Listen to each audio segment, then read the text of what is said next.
God calling me? So you want a sign that God is really calling you. But He has given everything that you need inside of you.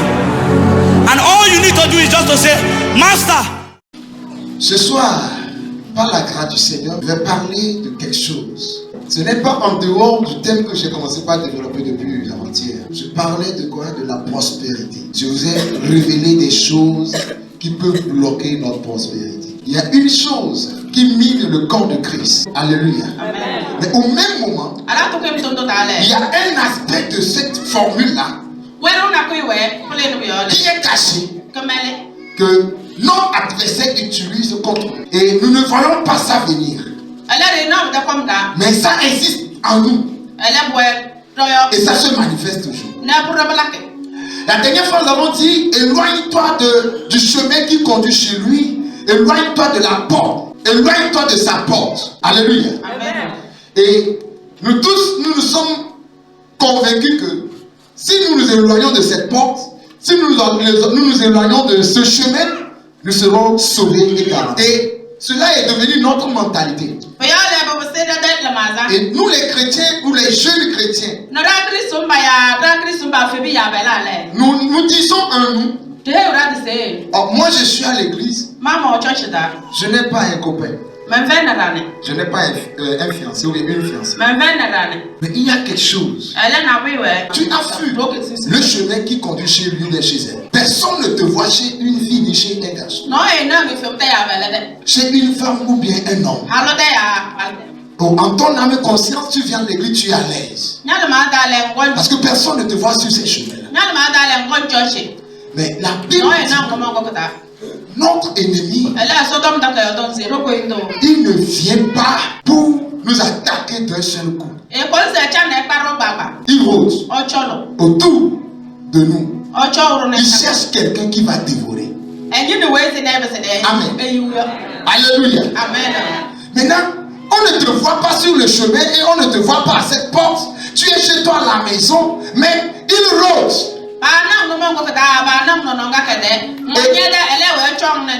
Il vient dans ta pensée.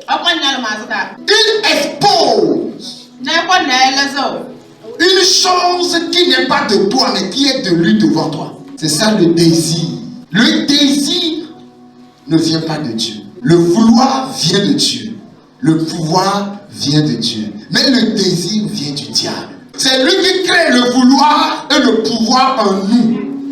Mais dans le livre de Genèse, le chapitre 4, le verset 2, la Bible dit que Dieu dit à Caïn, si tu agis bien, tu relèveras ta tête. Mais si tu agis mal, tu vas baisser ta tête. Car le désir est couché à ta porte. J'ai le désir.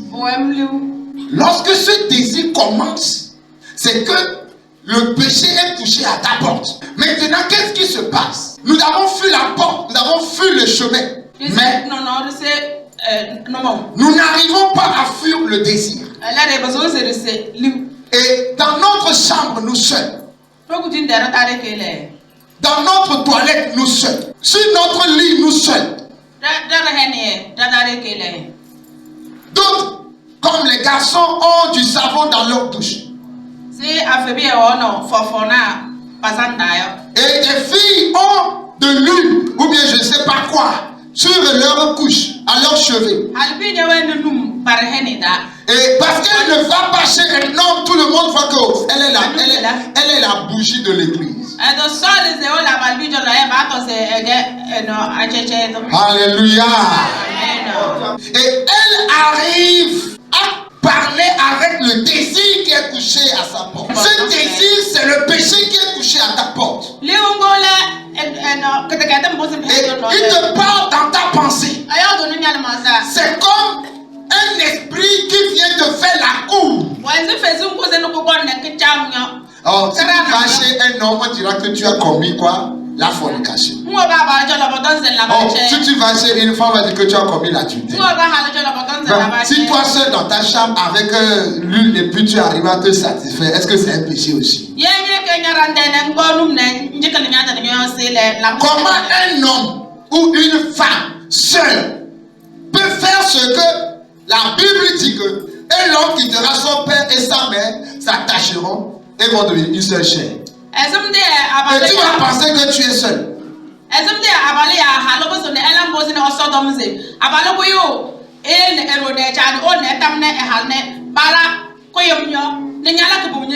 Et tu vas penser que tu es seul. Notre ennemi, il est rusé. Il nous fait croire comme si, comme on est seul, ce n'est pas un péché, c'est un péché. Et il est là parce qu'à chaque fois que tu poses l'acte là, il a accès à toi et il prend ton énergie qui doit te faire prospérer.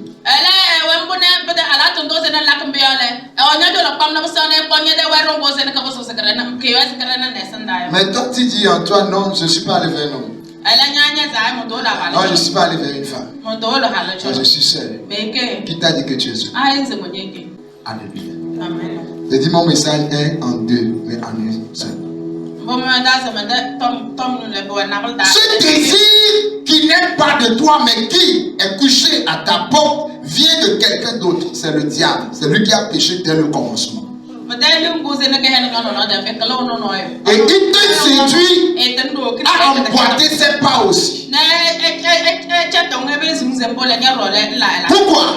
Quand tu ne vas pas chez une femme, tu ne vas pas chez un homme, tu penses être à l'abri.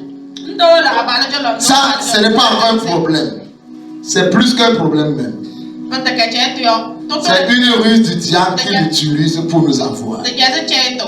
Je vais vous expliquer cela en fond en comble maintenant. Regardez. Il y a un grand homme de Dieu qui a enseigné sur la loyauté et la déloyauté. Quand il a enseigné ça, j'ai écouté son enseignement, j'ai étudié son bouquin, son livre là, ça m'a beaucoup travaillé. Et j'ai compris que quand on parle de loyauté ou de déloyauté, ce n'est pas seulement envers les hommes qu'on doit être loyal, ou bien c'est seulement envers les hommes qu'on est déloyal.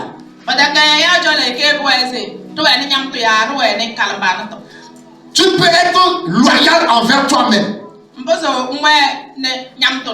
Et tu peux être déloyal envers toi-même. Alléluia. Praise the Lord. Et c'est de même que lorsque tu es déloyal avec quelqu'un, ou bien tu es loyal avec quelqu'un, il y a les conséquences. C'est de la même manière, lorsque tu es loyal envers toi-même, ou tu es déloyal envers toi-même, il y a aussi des conséquences.